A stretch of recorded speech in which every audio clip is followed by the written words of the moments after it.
Hi, Kim. Welcome back. So today we want to talk about how not to put evidence in a box, or not to put parameters on the what style of evidence that we're able to receive. And I know you have a couple examples. I do. So I just want to clarify what we're exactly talking about. And I did write on the Mediumship reading room. For those of you that are not a member of the Mediumship reading room, it is a development room. No readings, but there may be a contact for you if you come to a practice circle. But anyhow. There's the commercial of the day. Plug for our page. Okay.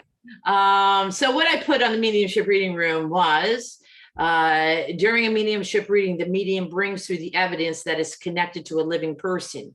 Do you believe this is a psychic connection, or could it possibly be a spirit that cannot be identified without giving information about the living? Jen and I are doing a talk on YouTube tomorrow on this subject. And here we are. Okay. So a couple of examples I have of that is, okay, so there is one time where somebody had connected to me in Circle, and they gave me, they started off with, I have a woman here, she likes pink, she showed me Audrey Hepburn, all this stuff that would be connected to my friend Audrey. I even got the name Audrey Hepburn, and Audrey loves Audrey Hepburn. So there's that, and just a lot, on Northeast, a lot of great pinpoint information. The problem lies here. She's alive. So now most people would say, oh, it's a psychic connection. I always say, oh, no, it's not. Maybe at times it is a psychic connection. I guess it depending on the circumstances and whatnot. But my experience as a medium is that there's always another spirit that cannot be identified without bringing forth that one living factor. Mm-hmm. So since I was monitoring the circle, I said to her, go back behind the curtain, go behind the curtain, just like the Wizard of Oz, find out who's there, find out, who it is. And so, well, he is telling me Joe, he's telling me this, he's telling me, blah, blah, blah. Well, that would be Audrey's Uncle Joe, who passed away a couple of years ago. But if she just brought in Joe, you would have never found him. I would never have known who it was. It would have never even crossed my mind. So that's why sometimes the spirit will bring through a living person, so it could be identifying factor for who it is behind that. So I always tell my students, at first, go behind it and see who's there. Mm-hmm. Feel into who's talking about this. Another example would be the other day, the girl gave a beautiful reading, but the person was, again, it was for me, and talked about Italy, talked about the naturalized to the United States. He had a barbershop on the Northeast, et cetera, et cetera. And I kept on saying, my next door neighbors, they're alive. But she kept on going on and on about it. And I'm like, it wasn't my circle, so I couldn't say anything. All I could just go is like, he's still alive, hoping that she would get the hint to go further in. And so afterwards, I did point it out that both of his sons had died about 5, 6, 7 years ago in a 3-month span. Wow. So I am not going to recognize the sons without that's totally bringing up. Do you understand what I'm saying? They're bringing up Pasquale. I do. Recently, when I was practicing with people, somebody brought through information about a friend of mine, and I knew bits of her story. There's a lot going on in her life right now, and they've recently adopted a little one from the family because of family events. It's one of those. And she had all this information about the family. I said, I know which family you're talking about, but I know there's more, because now that I know where we're going, and then she had information about a car wreck and about a burning fire, accidental fire in the house. and all this stuff. And then, so I called my friend, I said, I know this is free. Now she's somebody I can talk to about this. So I just want to preface that I didn't like blindside her with something, I said, I really think so do you need help in your life? Because obviously I'm reaching out to you. Your people want to let you know here, her husband, all of that stuff that I couldn't identify was her husband's mom, who has passed fairly recently, who understands what's going on in the family, of course, and Right. so of course that's what would be brought through. So it ended up being a great conversation with her, like, because they're kind of private, so nobody knew all this stuff that was going on, and she really needed to vent. So in that way, it was kind of beautiful that I could even piece that together to let her know, because then she had a place, that she felt comfortable. Right. I did that reading, didn't I? No, that one wasn't you, although you've had similar ones for me. You've had similar ones, but that one wasn't you. The one with the burning house. Yeah, this lady dropped her cigarette by accident while she was sleeping and burnt her bed up. Yeah. Okay. Maybe I'm not remembering who, but Okay. I guess my point is, even though I knew that story, I didn't know she was feeling so alone with it, and their family were able, and then she was like, oh, that was so great. And her husband was like, so relieved that, somebody in his family knew what was going on, from the other side. So I think there's a healing aspect to that we just don't understand. And if we bug it out, it will never happen. Yeah.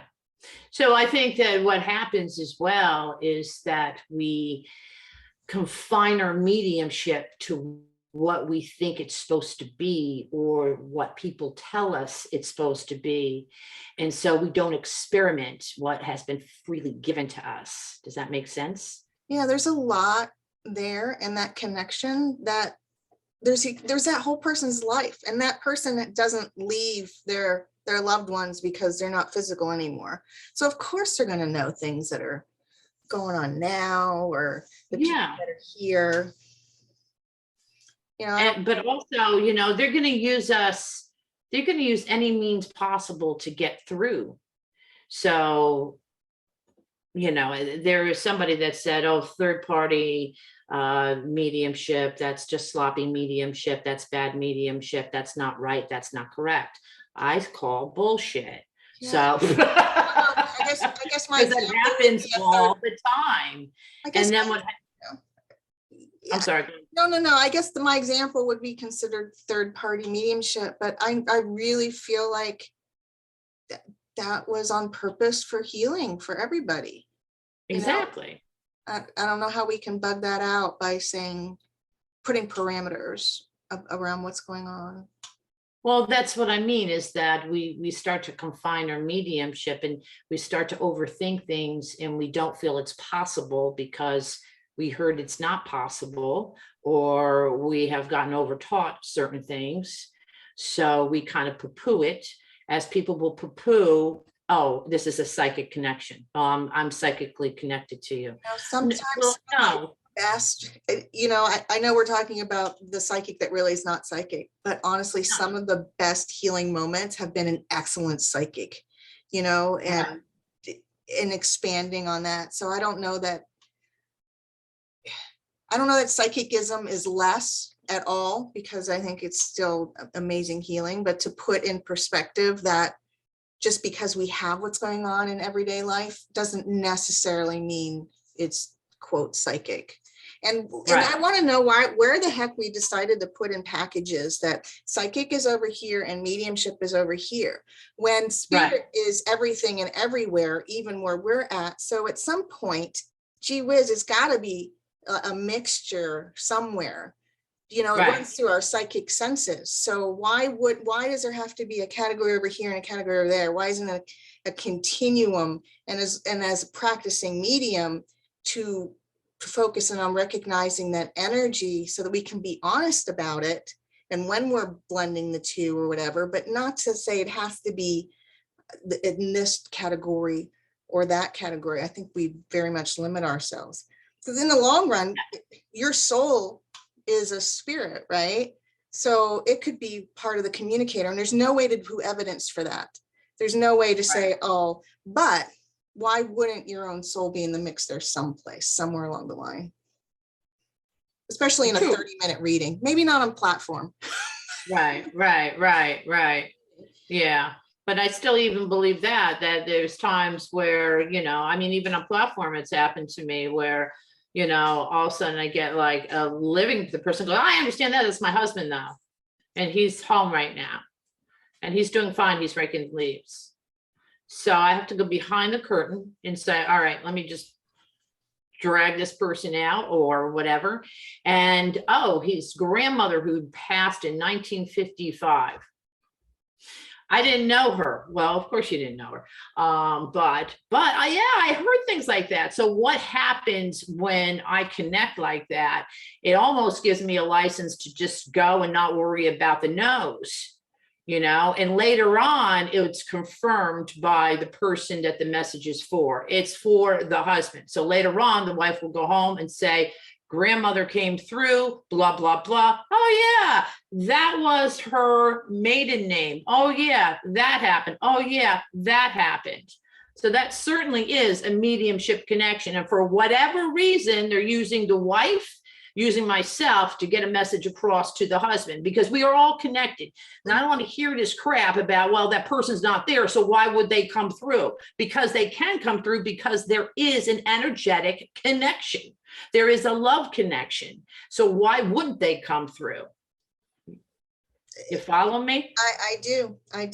I totally am on board with that. I don't know. I think sometimes the person that comes to these mediumship events acts as that entry place for that energy to be, with the person that's not with them, that would never, ever in a million years go to a mediumship event, right? Exactly.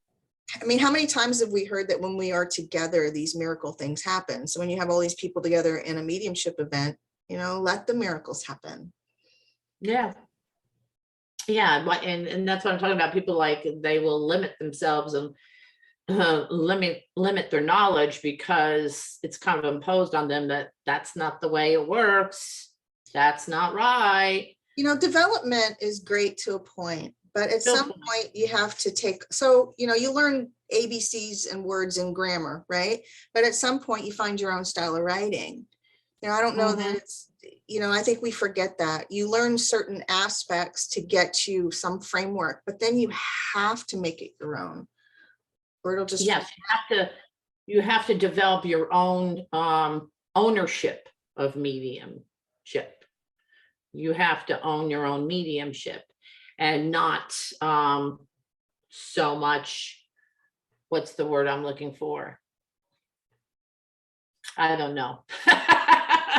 Not copy, but emulate other mediums, even though it's nice, different styles and whatnot. And if it works for you, great. But I have seen other people go up there. I know exactly who their teachers are by what they say, how they say it, the format of the reading, which is fine if that works for them. But again, sometimes that limits, the communication with spirit. We have to understand what we're doing here is we are learning the language of spirit, and that is going to go on continuously through our own lives. We're going to learn different aspects at different times of our lives, and we're ready to understand it and to accept it. Amen. Okay. Do you have anything else on this topic? I think so. Okay. Well, thank you, Kim. Well, if you have a topic for us to discuss, make sure to send it in, and we'll be back next week.